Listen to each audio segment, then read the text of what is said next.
بسم اللہ الرحمن الرحیم۔ سرور کونین تاجدار حرم صلی اللہ علیہ وسلم نے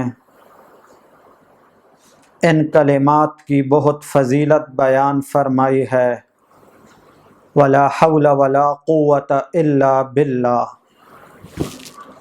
لہذا جس انسان کو بھی سخت مشکل درپیش ہو یا کوئی حاجت ہو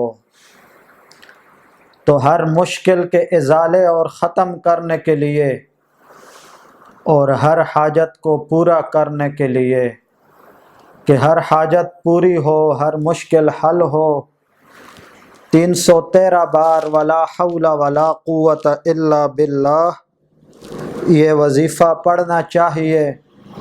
یہ بہت ہی مجرب ہے، اس کے ذریعے تمام مشکلات حل ہوں گی اور تمام حاجات پوری ہوں گی۔ ولا حول ولا قوت الا باللہ 313 بار پڑھنا چاہیے۔